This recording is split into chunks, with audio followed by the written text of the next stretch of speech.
to go whenever. All right, good morning, everybody. Welcome to the April 14th meeting of the City of Annapolis Financial Advisory Commission. We have with us in terms of commission members Brown, Bannon, Meehan, and myself, Fred Sussman, Chair. And we have staff, David Jarrell and Jody Dickinson. And then we have Alderman Arnett, Alderwoman O'Neill. And then we have staff, Kim Moronsky and Madeline Harrell from City of Annapolis TV. And Jim Cardillo. Good morning, Mr. Cardillo, Commission Member Cardillo, who just joined us. So I think that is the composition of the group as of right now. I understand from Mr. Hepworth that he will not be here today. I think is his last commitment to Leadership Anne Arundel. And Bob Burden probably won't be here. He has some personal things going on that I couldn't avoid. So we'll work with the group we have, and Frank Brown needs to leave at about 8:30. So that having been said, I sent out an agenda for today's meeting. If you all had an opportunity to review, if you have, entertain a motion to approve the agenda, or if you have any revisions or corrections, speak up. Entertain a motion to approve. Second, Frank. Mr. Cardillo, second. Any discussion? Hearing none, all in favor of the agenda as presented, signify by raising the right hand or saying aye. Aye. Opposed? All right, agenda is approved. Send out minutes from our March 10th, 2022 meeting. If you had an opportunity to review them, are there any revisions or corrections? Fred? Yes, Mr. Meehan. With the minutes, and I'm open to correction, but my recollection, there's a reference in here that Jim made a motion to the effect that the FAC would draft a communication and request the city manager to develop a process by which the FAC could provide advisory guidance during the course of collective bargaining. I thought I did that and Jim seconded it, but subject to the collective memory to clarify that. I concur with Ed's requested edit.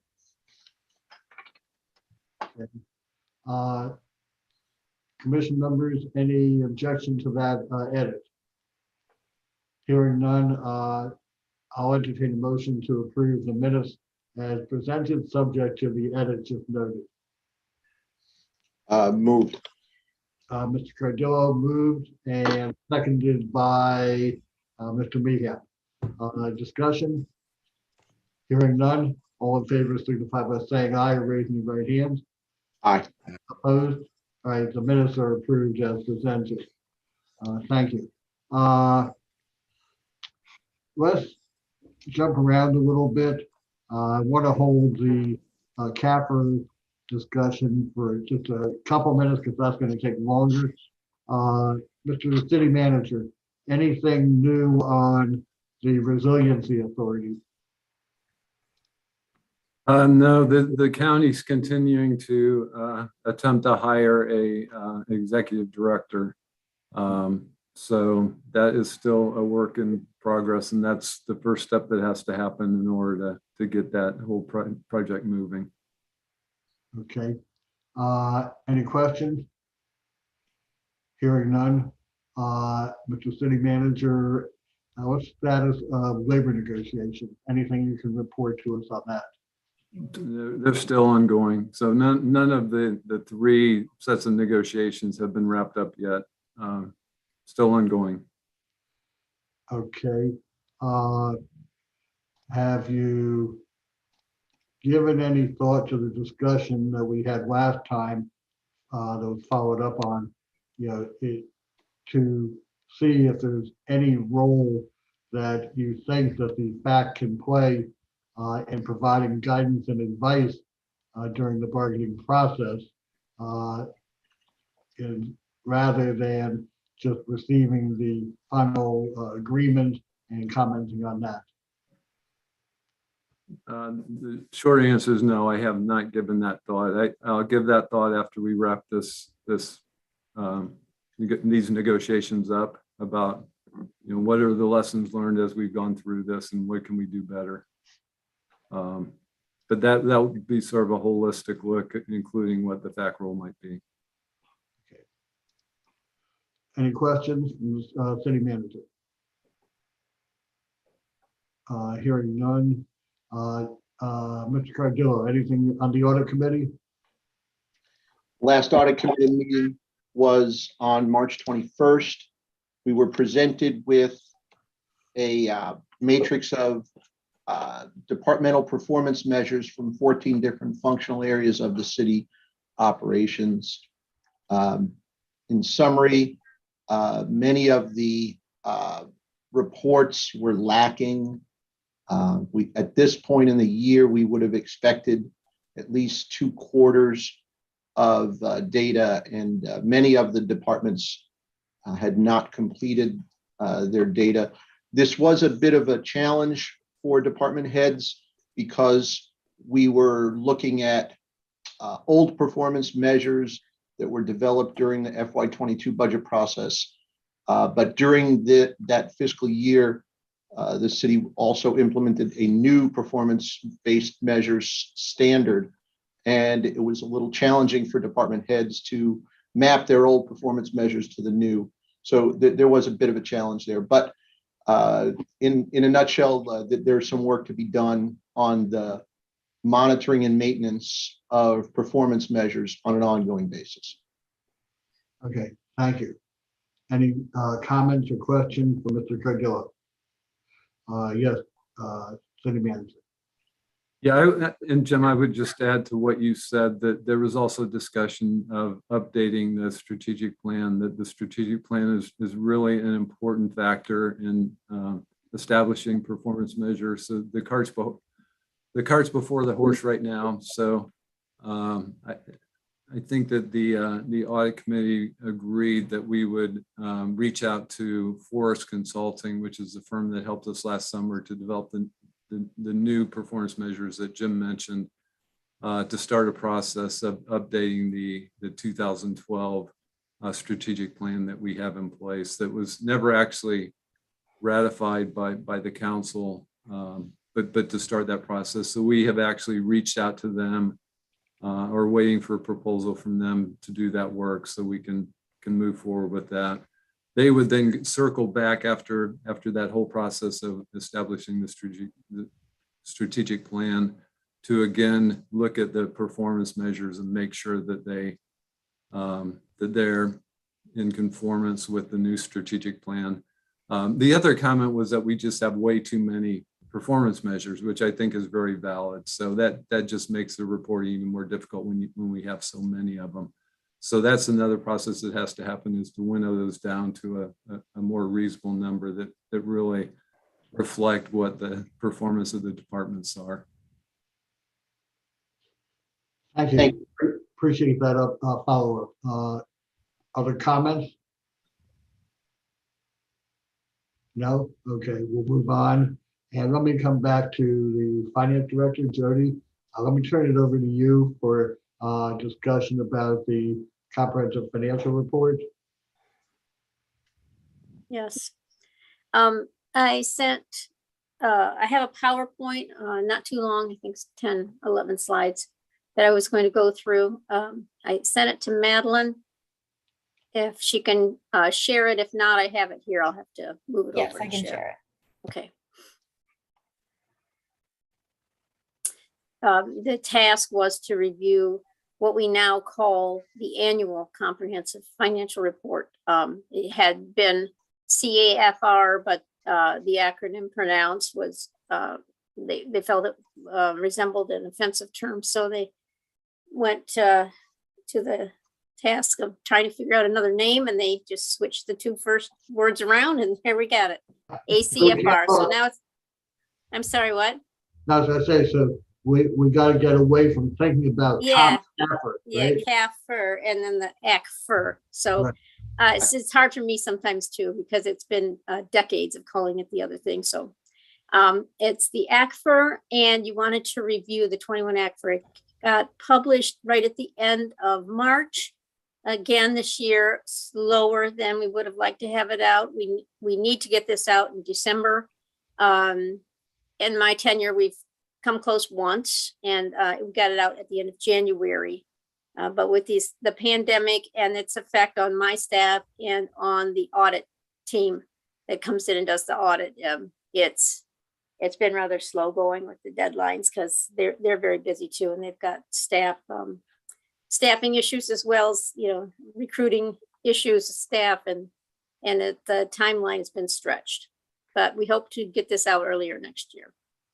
So this is the cover, as you know, and that this is the work of Mitchell, our public relations representative, and she does a really good job. So this is probably the best cover that I've ever seen on one of these reports. So if you will just go to the next slide. It's a pretty large document. I was just going to go through a little bit of discussion on the sections that are in there. It has three main sections: an introductory section, a financial section, and a statistical section. And the introductory section has just got some general information about how the city is organized, org chart, that type of thing. And there's a letter in there called a transmittal letter, which is written by me with some general information about the city and the year and some of our policies. Of course, the main focus is the financial section, and I'll go into that in a bit of detail. And then at the back of the book, there's a statistical section that has a lot of interesting information about the 10-year trends on financial matters and other matters for the city. So if you will go to the next slide, Madeline. So in the financial section, as I said, this is the main section of the report. The audit report is in the front of it, and it covers these areas that I have noted here. The first section is the management discussion and analysis, which is, I think, the most useful for a group like yourself is trying to get a high-level view on the fiscal year and how things transpired. It talks about fluctuations, comparison year over year, financial highlights from both the perspective of the government-wide statements and the fund level statements and budgetary statements as well. And the management discussion and analysis is required to not just mention what happened, but why it happened. So each fluctuation that's noted is supposed to be accompanied by an explanation of what caused it. If there was a cause, what's the cause? Why did it go up or down? And it helps to further highlight some of the major events in the city's financial year. So, and after the management discussion and analysis, there is a section called the government-wide financial statements, which is, as you may know, we work primarily on a fund level basis during the year. But at the end of the year, we roll all those funds up together, sort of like a consolidated financial report. We roll it into two different columns: our governmental activities, and our business type activities. And those two government-wide financial statements are in this front section. And those statements actually take the fund basis accounting statements and turn it into full accrual accounting, which is not something governments typically do during the year, but it adds our long-term assets and our long-term liabilities to the statement of net assets, and it highlights some of our long-term commitments and our overall net position of the city. And in the next section, the fund level statements, I'll go into that in a little bit more detail. That's where we focus during the year. That's how we budget. We budget by fund. That's how we track our expenses. And we have a couple dozen funds that we operate during the year. They are governmental proprietary, which are the business type funds, and the fiduciary funds, which are the pension and our OPEB trust funds. I will say that I hope you forgive me if there's a typo in here. I finished this kind of late last night, so I think we'll probably run across bad grammar or typos. So the next section is the notes to the basic financial statements. And as you may already know, those notes go into detail about some of the items that are on the financial statements. They give more breakdown as to what our policies are in our accounting, how we're presenting information on the financial statements, talks about details on cash and investments, and it gives you detail on the debt that's outstanding. Goes into new transactions during the year, new debt issues, gives a thorough explanation of a new debt issue and any other major financial events that occurred during the year. It talks, there's a lot in there, those notes about pension and the obligations and how we funded the obligations. It's a lot of reading, but that also has a lot of information like the MD&A. The last section in this financial section of the report is the required supplementary information. This is a lot of further data on pension obligations, and there is a budgetary statement there for the general fund. It's the only fund that's required to be presented somewhere in this section. And it's to go into the required supplementary information section, but only for your general fund. Can we go to the next slide? So the next section is unaudited, not subject to the audit opinion. In fact, they mentioned in the audit opinion that they didn't do any major work here. They just tied out the numbers as needed. These are the combining and individual fund statements. What you'll see in the fund levels financial statements are they're presented by major fund versus non-major fund. And we have the general fund is a major fund. Our capital projects fund is a major fund. And the rest of the smaller funds that are governmental types are combined into one column up front. And this section of the ACFR has combining schedules that show you those individual funds and how they add up to the front total that you see in the front section.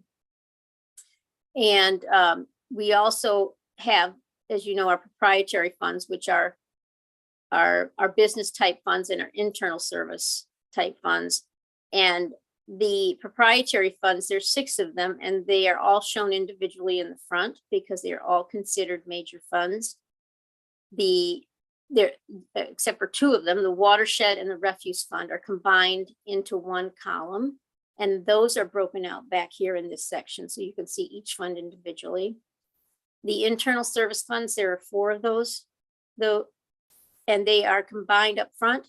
But back here in this section, you get breakdowns of their statement of net position and their statement of activities. So, and cash flows for those statements as well are back here. And then we have all the budgetary statements here, budget versus actual for all funds that have legal budgets. We can go to the next slide. The statistical section, as I said, has different types of statistics. A lot of them are 10-year tables that show you how we're progressing over time. There's a section, the financial trends section, take information from the financial statements and present it on a 10-year basis. We have statistical tables that address our revenue capacity, our debt capacity. We have demographics and economic information and some other operating information. Next slide.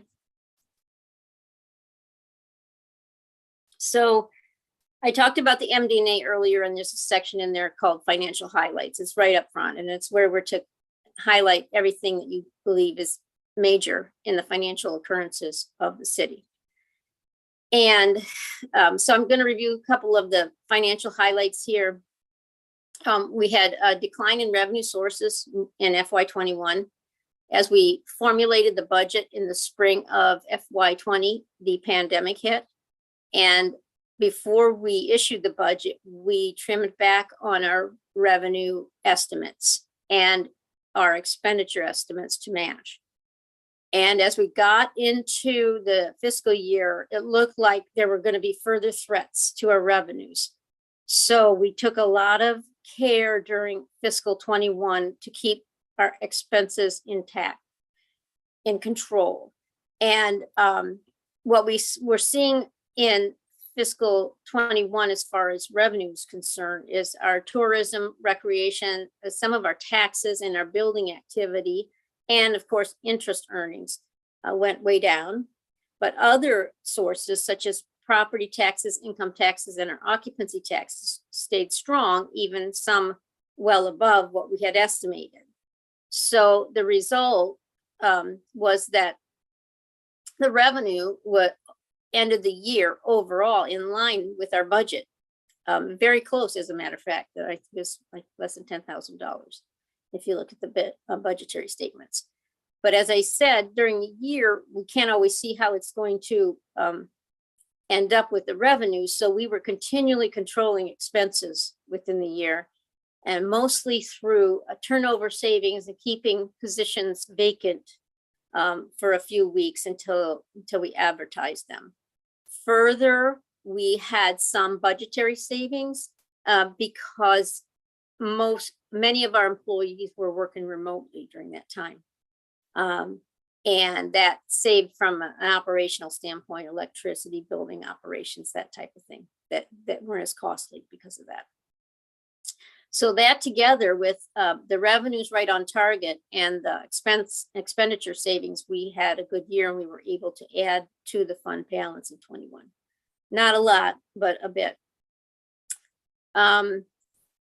And so that you'll see in the government-wide statements, our net position increased both for government and business type activities, which is good. And both of those roll-up statements show that we have a stronger unrestricted net position. And that's a good indicator of overall improvement of the government. Next section. Oh, next slide, thank you. So for the fund highlights, when we drill down into the fund level statements, the general fund balance increased by 2.6 million due to the things I was just discussing. The revenues holding steady and expense savings. The capital projects fund balance actually declined by 2.9 million. And we saw that capital spending in FY21 was very slow. A lot of the projects were stalled due to the pandemic. And what we did during that year is any expenses were funded by existing bond proceeds from previous bond sales. We had thought we might need some funding during the year, so we didn't sell bonds. We got a line of credit, and we didn't end up having to use it. We went out actually for a competitive bid on that line of credit, and the winning bank had I think it was like a $10 to $12 million line, and we ended up not having to tap it at all. So we existed on those existing proceeds, which you'll see then that the debt balance for the city went down in both categories. Business type debt and governmental debt went down during the year because we continued to pay off the principal of the existing issues. And during the year, we also had 3 major grant sources. We got some cash from those. And at the end of the year, we still had 3.2 million of cash in the grant fund sitting there as cash and deferred revenue. That was the CARES Act money During fiscal 20, we spent some of that. It was 900,000. And in 21, we spent most of the rest of it. We had a total of $4.9 million, and I think we spent maybe 3.5 in 21. Transportation also got major CARES grant money, $4.3 million. They spent in 20 and 21, spent half of that. And at the end of 21, I received half of the ARPA cash that was awarded to the city directly from the federal government. And at the end of the year, we hadn't spent much of that. We spent 1.1 million in transit activities, but the rest of that cash was sitting on the balance sheet as a deferred revenue. Next slide. As I talked earlier, we didn't have any new debt in 21, so the principal pay down resulted in reductions of 6.4 million and 3.5 million in the governmental and enterprise fund debt. The fiduciary funds, they ended the 21 year with a substantial growth compared to 20. That the major cause of that, of course, is at the end of 20, when the pandemic first hit, the market at June 30 was way down, and our unrealized losses in our pension trust were significant. And by the time we ended FY21, the market had turned around tremendously, and we gained all that back plus. So the pension trust fund and our OPEB trust fund assets show significant growth during 21. Next slide. The parking and transportation funds, as you know, they're interrelated. Parking is what I call our cash cow, and transportation revenues don't cover the cost of operations. So that is why we rely heavily on grants. We get some county money. We get a significant amount of money from the state through MDOT. And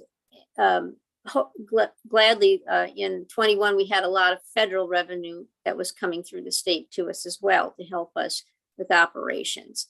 In 21, we were not able to give a parking subsidy to transportation because of the significant decline in the parking revenues. And as I've noted here, we made up the difference in ARPA funds and transit CARES grant. In 22, we have budgeted a smaller subsidy to go to the transportation fund, but the revenues in the parking fund are doing really well this year. And so we may end up a year with some excess there. And I'm hoping we can set that aside and hold it. We have, we're tearing down the garage. We don't know how the financial, when we're done with the P3 deal, how the money's going to flow in. We have estimates, but I'd rather hold back some parking fund balance just in case we need to help with transportation in the next year or so. Next slide. Our internal service funds for 21. You'll see in the 21 statements, our reserve for claims on the balance sheet gets adjusted at the end of every year according to what the actuary recommends we should have in that claims reserve. In FY20, we had to increase the reserve significantly because we had some major cases outstanding. Those cases were settled during 21, and the actuary had a big write down. We had fewer claims overall. The larger cases were done, and that resulted in an actual gain in this fund. And when you look at the activity statement for self-insurance, you will see a large revenue item in other revenue. That is the adjustment of the claims reserve. And that's a good indicator that our claims experience is improving. In the health insurance fund, it continues to remain strong. It gained a little over $1 million in FY21. Some of this is cost saving measures that we've taken in the past couple of years. And also, as you know, the reluctance of our employees pursuing medical treatments due to the pandemic. the experience of paying claims was down during fiscal 21. And as is required by our union agreements, we cannot accumulate a significant fund balance there. So if it exceeds the cap, we give a premium holiday to employees, but we also stop the premiums, the employer premiums going into the fund as well. So we were able to, that's some of our cost saving in the general fund, is we didn't have to contribute so much to the health insurance fund during the year because of this excess. We've had premium holidays. We have one right now going on. This is the third time. We do not foresee one next year. The cost of healthcare claims is going up now. And we feel that we have enough cushion in the premium levels to make it through next year, but there won't be excess to give the employer or the employees a premium holiday. And then our other two internal service funds are the fleet replacement and the fleet operations. And those are operated through contributions coming from the participating funds of the city that send monies over to those funds to take care of our fleet and pay for the debt service and buy new vehicles when needed. Next slide. So I added these few challenges for 22. It's been a good year for the general fund. We had seen improvements in our revenue streams. And again, we've kept our expenditures in control. And if you take a look at some of the budget information that we've issued for 23, there's some projections for 22, which shows we will have some excess revenue and some savings and expenses, again, to be able to add a little to our fund balance reserves. Our union negotiations for 23 and 24, we're trying to get a 2-year contract in place, but we're in a very high inflation environment. And we are going to have to pay competitive pay packages to remain competitive and get candidates in. We have the demolition of the Hillman garage and the rebuild of that garage and City Dock coming up. The impact of those activities on the parking and the transportation activities are going to require us to monitor them very closely and be flexible with the planning as we see how this pans out over the next year. We need to plan future years without ARPA funding. We had thought we were going to need ARPA funding this year to get through. We will not. I do not believe we will. The projections are showing we won't need that $3 million. But for next year, in order to fund everything we're doing, we're planning on using 1.5 million of those ARPA funds. Those funds can be used. The total was 7.6. I mentioned we used some of it for transit last year. We have about 6.5 left. And this 1.5 will leave 5 million going into 24 to help fund some of these expenses. And then by the end of calendar 24, which is halfway through our fiscal 25, we have to spend those ARPA funds. So, you know, if we don't need them for operations, we'll find other uses for those funds. I think this is the last slide, if I'm not mistaken. So I guess we can do questions if you have any. I'd be glad to talk to anybody offline if you have further questions about the ACFR and the results shown there. Jody, thank you very much for your presentation. Really appreciate it. And the last page summarized the question I was going to pose to you, and that is challenges. What do you see coming up? Well, you already addressed it proactively, so thank you. Well, go ahead. I was just going to mention that the garage project in City Dock is a P3 and it's a concession arrangement. And that's a very complex accounting issue too. So we're going to have to work with our auditors to figure out how we show that on the financial statements. And we have a big capital lease standard coming online this year that we're gearing up for in my office on how to classify our leases.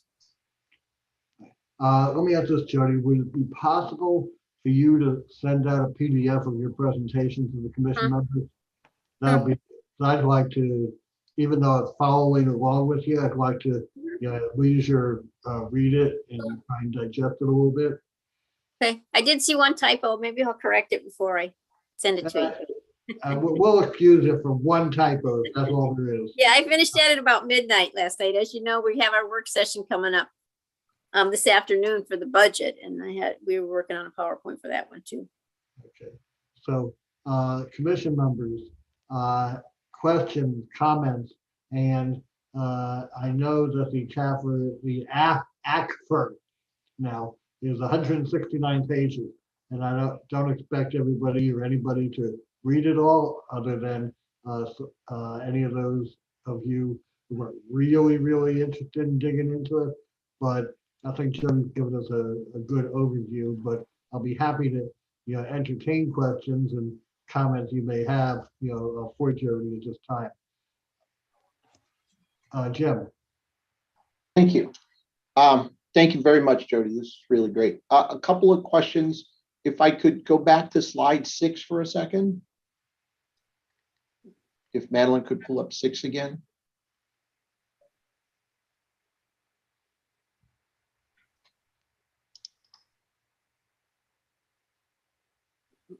On 6, there are 2 points. One said government-wide net position increase for both government and business type activities. And then the second caret underneath that, both government and business type activities show a strengthening of unrestricted net.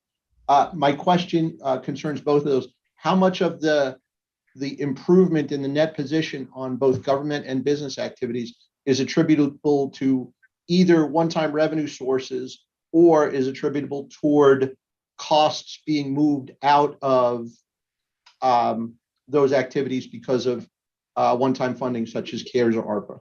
Right.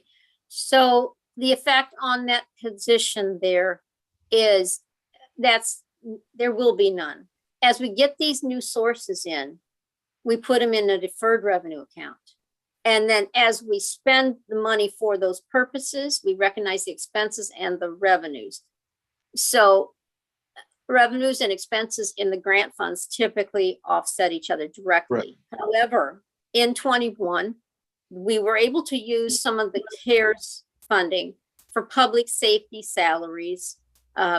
We used some of it in 20 for public safety salaries as well. The restrictions on the CARES money indicated that generally any public safety salaries were eligible for the CARES funding. So some of the expenses in fire and police were transferred to the grants and covered by the grants. So as far as that's concerned, overall, from a citywide perspective, we did have some savings there. But a lot of the CARES money was spent on new programs, utility programs, food programs, other things, trying to get the money out to businesses and citizens, and to be useful for the pandemic, setting up, vaccine clinics and testing clinics, things like that we were undertaking. So roughly, what are the costs that were moved out of the government and business type activities and funded by the grant that I guess what I'm asking is what would then be back on the FY22 expenses within the government and business type activities that are not going to be funded by grant? Or I understand we do have reserve grant funds, but eventually those costs will no longer be funded by grants. So right. It looks like, is it in excess of the 2.6 mil surplus? No, I would say no, but I can't give you an exact amount on how much was funds that were moved, expenses that just moved over, or expenses that were new in nature. But I will say that the CARES money that we were allowed to, that we did that with, timed out in December of 21. So we spent the remainder of the CARES money in the first half of 22. And again, we used some for public safety salaries. I do have quarterly reports for the CARES spending that I sent to the county where the funding came through the county. And it was the total of $4.9 million. So we have those quarterly reports. I can send those all to you. And that tells you where we did public safety salaries, how much went for each of the other programs. We had a lot of expenses that we incurred additionally to get geared up for working from home. We had to set up work platforms for almost all employees for the city. That was costly, and we were able to charge that to the CARES grant as well. Thanks. One more question on slide 10, when we talk about the health insurance fund, and you talked about premiums increasing and costs are increasing. When you say premiums are increasing and costs, has this been communicated to us by the administrator? I didn't. So for FY23, we are not increasing premiums. If I said that, that was an error. I'm sorry, so costs are increasing. Costs, but we are now seeing that there's a pent-up demand for medical care, and there's inflation on medical care, and the expenses, healthcare expenses are going up. But we're leaving the premiums the same in 23 because what the last 3 years have shown us is the premiums are resulting in some savings. So there's too much there. So we're going to leave them. Right. And then burn through some of the excess accumulation in the self-insurance. I get it. And we're anticipating, hopefully, and when I did the analysis based on projections, it was very close. We have just enough in our current premiums to cover costs. So next spring, I don't think that we're going to see an excess in health insurance fund balance to be able to give that holiday. Thank you. And then we will expect an increase. To your other question, I do anticipate that going into 24, we're going to have a premium increase. We haven't had one for 5 years. But no change to the cost share formula on that? No. So now we are at 75-25. When I first started here, we were at 80-20. But that was something that was built into the union contracts, that we were going to move to 75-25 at a certain date. And it was July 1, but I don't recall if it was July 1 of 20. I think it might have been July 1 of 20, where we picked up less. We picked up 20. We were picking up 75 instead of 80%. All right. Wasn't anything intentionally. It was not, well, it was designed that way from the beginning of the union agreements. Okay. Does that answer your questions? Thank you. Alderwoman Tierney. Oh, okay. I You didn't have know. your No hand commission. Yeah. Thank you for the time. I'll be quick. It appears, I just didn't want to let this go, and you may have addressed it, but I think it needs to be just talked about, and as far as the subject being progress in increasing our annual funding for OPEB. It appears that we have on page, I have it as page 114. I mean, not 114, sorry. It is page 83. Could you explain the favorable percentage there of our contribution, how that has increased? That's a big deal. So I just wanted to So see what happened there. Yeah, a couple things are going on with our OPEB fund. We have ongoing, this is the fund that's paying for the retirees' healthcare. Correct. And a few things are going on there. One, we continue to, the retirees pay in a portion of their premium, and the city continues to fund about $1 million in premiums for retirees. So that money goes there. Then we have an unfunded liability. It's a significant one percentage-wise for the plan, meaning people that have already retired or already worked some of their eligibility. They've already earned some of these benefits, and we haven't set enough money aside for that. A lot of these funds have unfunded liabilities. And this is a relatively new fund. So it's got a relatively high one. So we are trying to address that unfunded liability by contributing additional employer money toward the old liability.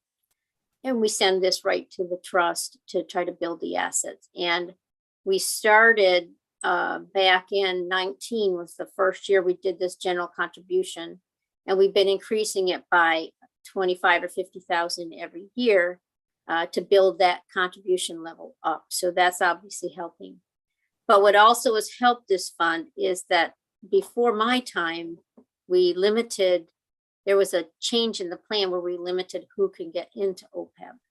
And new employees, non-public safety new employees are no longer eligible to go into the plan if we want some kind of post-retirement healthcare assistance. We have to open a VIBA account and the employer will contribute 2%. City contributes 2% and the employee contributes 1% to that account.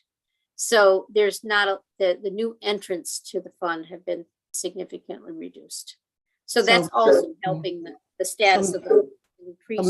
Mathematically, that's one reason why the percentage went up, because the covered employee and is you'll less. see, and you'll see the unfunded liability percentage is improving every year. Okay, and just last quick question, where's the best place to look at the relationship between parking and transportation? Is that, or do you look at them independently and make your own?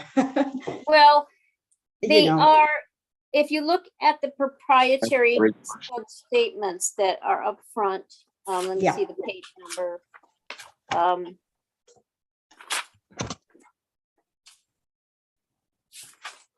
Starting on page 31, those are both considered major funds, so they're presented here separately. And you put their statement and net positions next to each other in these two columns. You could follow them down, and 2 pages at the next page in the cash flow. You can also see how they compare because they're right next to each other. And you will see the transfer going back and forth. Thank you. At the bottom of the activity statement. Thank you. Thank you so much for giving me the time, Mr. Sussman. You're muted.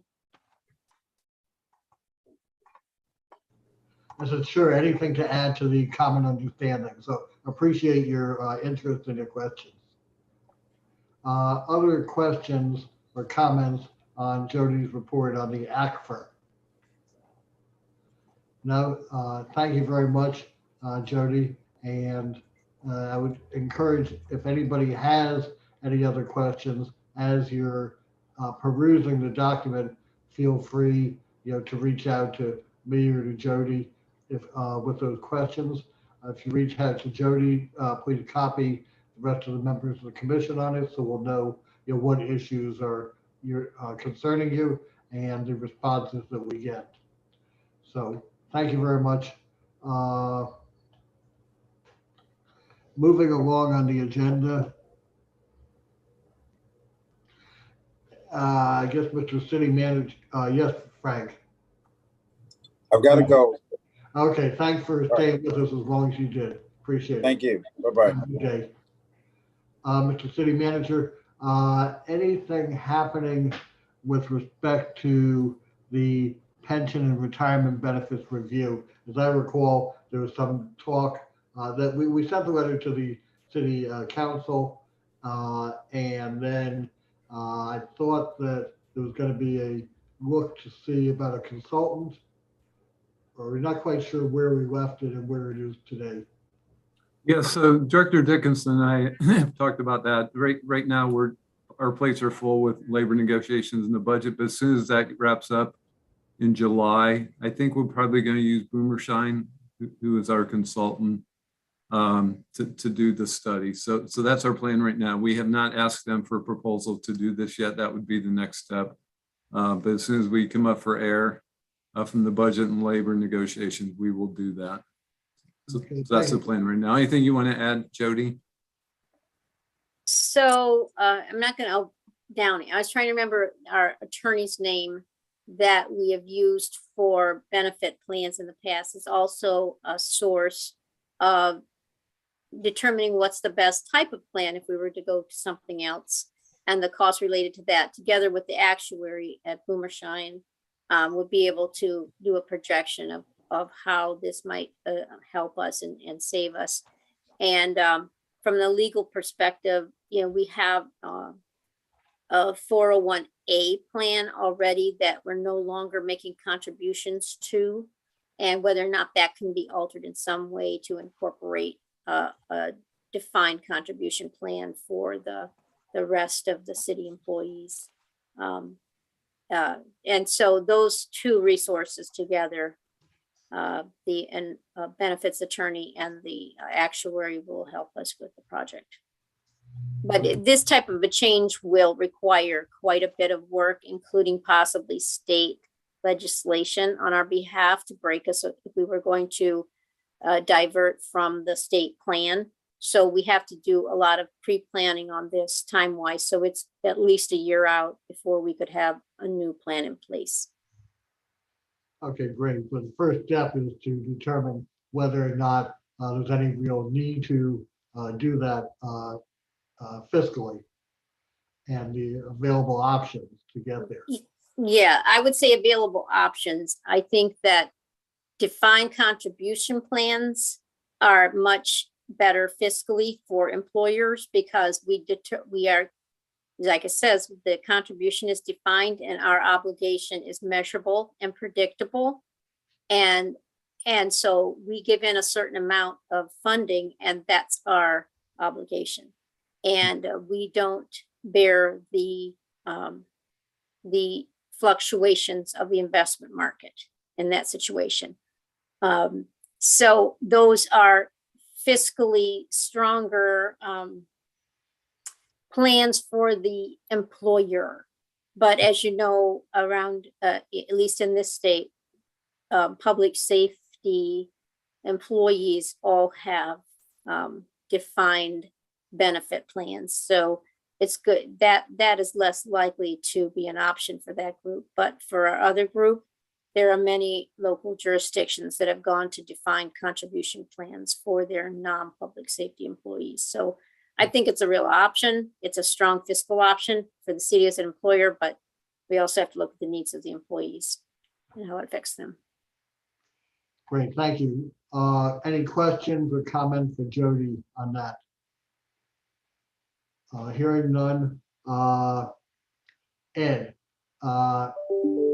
you and Bob have been working on the spending affordability subcommittee. I thought I recall Bob saying at the last meeting that you all would have a report for today. Bob is obviously not here. He had some other commitments he had to attend to. But do you know where the subcommittee is with respect to that report? Yeah, excuse me, I would say, pardon me, I'd say we've continued to dialogue, we've continued to make progress, and we need our chairman of the committee, I think, to be able to make a report. So if with Bob being unable to attend today, I think it's going to make sense to have that presentation next time, if that's okay with everybody.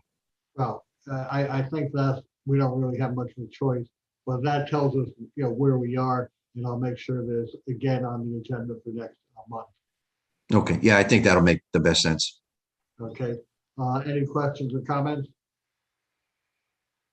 Hearing none. I don't have any new business for today. Does anybody have any new business before we get to meeting scheduling? Hearing none, let's go to meeting scheduling. On October 28th at 2 o'clock in person, there's a joint meeting with the city council, and that is essentially dealing with, as I understand it, budget presentation. Is my understanding correct? City staff, David? Yeah, so the plan for April 28th is that the CIP presentation, Yeah. and also the debt affordability presentation from Davenport. So those two issues will be covered. Actually, the budget overview is this afternoon. So if anybody wants to tune in on that, that will start at 2 o'clock this afternoon. Jody's going to present a high-level budget overview and then walk through the budget books, the budget book with the council members, and then talk a bit about the OpenGov tool. So it should be, might be of some interest to you all if you have availability to join that. It's going to be a live meeting, but it will be That's what I was gonna say. telecast. That was my question. That it's telecast, that we're in person in chambers, but you'll be able to watch it. You can certainly join us in council chambers as well if you'd like. And Yeah. the parking garage is still open and will be through April. So you can still park there. Yeah, and the finance committee starts meeting with departments next week, Monday through Thursday, for at least the next 2 weeks for department presentations. And those are public meetings. What I don't know off the top of my head is, are they all virtual or are we meeting in person for those finance committee meetings? Yeah, we're meeting in person for those. Are they meetings as well. televised? Are they think so. televised? Yeah, I think so. All right, so you may be able to catch those if you want to tune into those meetings. I think it's 10, Ellie, 10 o'clock? 10 Every o'clock. morning? Yeah, Yeah, except. every morning, Monday to Thursday. Right. And the one that's of particular interest to a lot of people is the discussion of the police budget, and that's going to be on Monday, April 25th. Okay, questions, comments? Hearing none. Our next regular meeting is May 12th, 8 o'clock, Zoom. Now, we always have an extra meeting at this time of year to talk about budget issues and what the recommendation is, if any, from this commission to the city council regarding the proposed budget materials. I forwarded to you, I think it was yesterday or maybe the evening before, the referrals that I received from city council. And they had to do, as they do every year, with the fee the fee resolution, the fines resolution, and the budget, including the capital budget and capital program. I took a very quick skim last night and personally did not see anything of any major concern or interest with respect to the fees and the fines. I think we can probably dispose of those pretty quickly.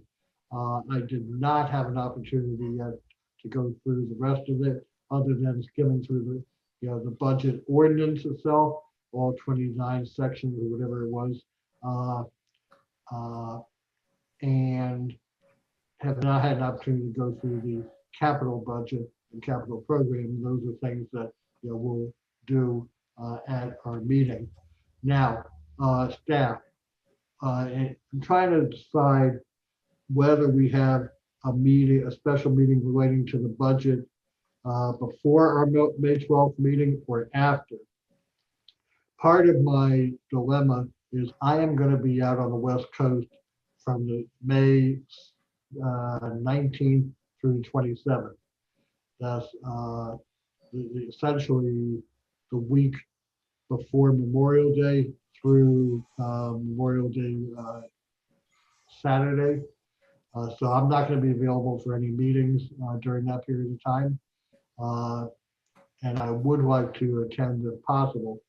And what I don't know, again, even though we talked about it, I think the last meeting, is when our report and recommendation need to be provided to the city council. And that's going to have some bearing on when we need to schedule meetings.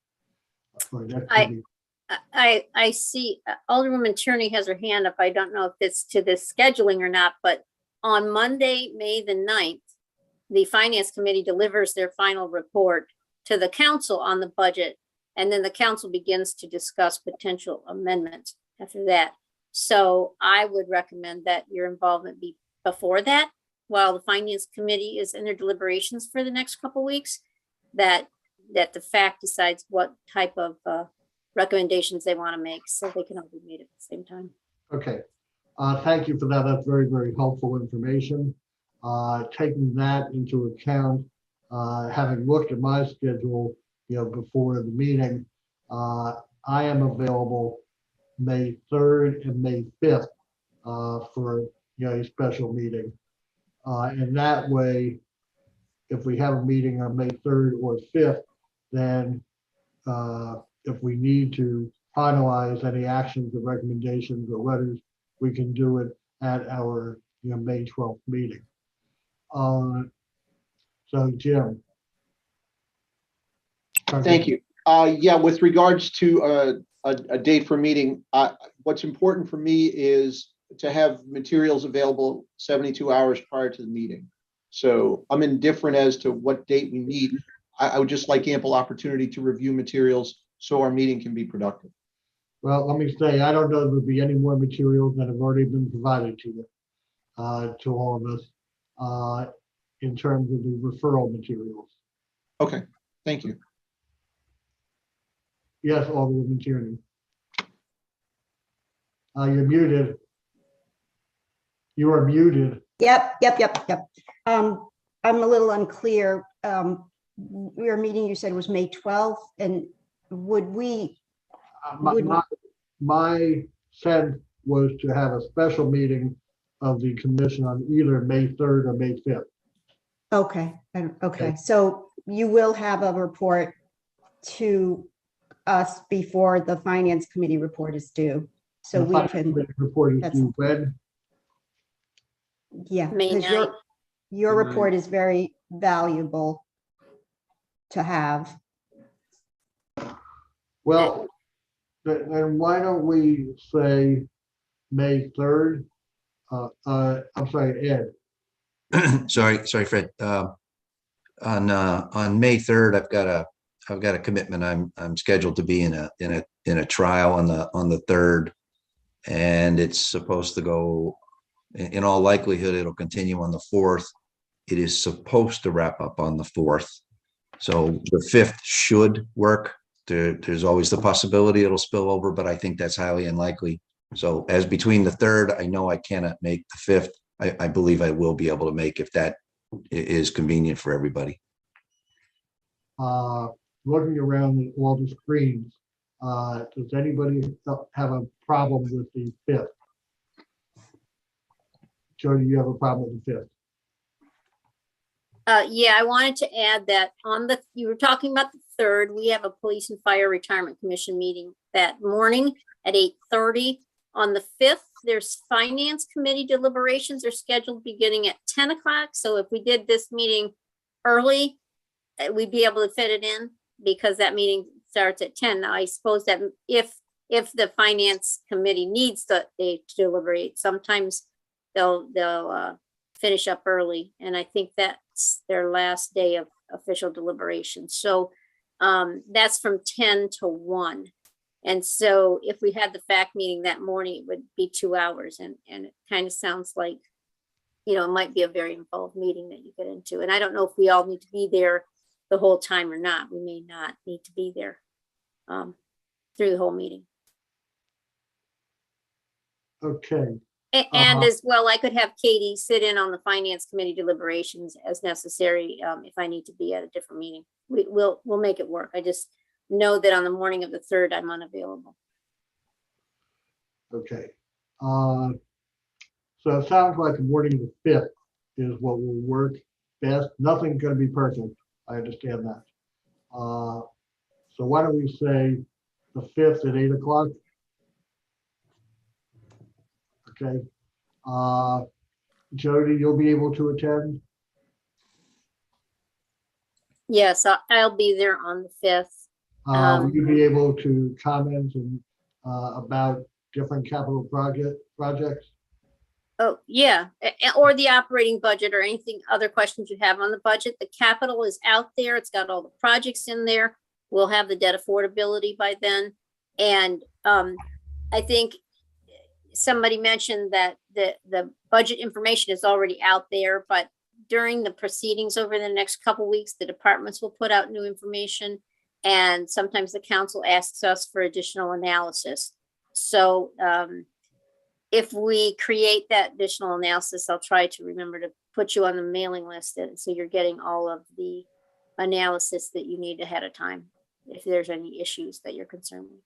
Or that if you think of an analysis you want, please give us a lot of notice. Okay, and while all of that is always helpful, let's remember that, you know, we as a fact historically have tried to look at this budget materials at 20,000 foot level and not down in the weeds. That's for others to do. That's not saying that any fact members who want to get down the weeds can't do it. Certainly you may, but our view is normally looking to big picture and process. So we'll schedule for the 5th at 8 a.m. Okay, and I would really encourage fact members to look at the materials that were sent ahead of time, particularly, you know, the capital budget materials. And if you have any questions in the meantime, email them to me and we'll see if we can get them answered before the meeting, or at least make sure that they are answered at the meeting. Doesn't mean you can't pose questions during the meeting. Certainly that's why we're meeting.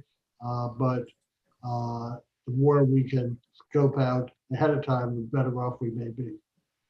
So anything else for the good of the order today? No? All right, entertain a motion to adjourn. I see Jim Cardillo made the motion and Meehan seconded it. All right, Ed, whatever. Well, whatever. However, the minutes reflect you were both kind of at the same time. So all in favor, signify by saying aye.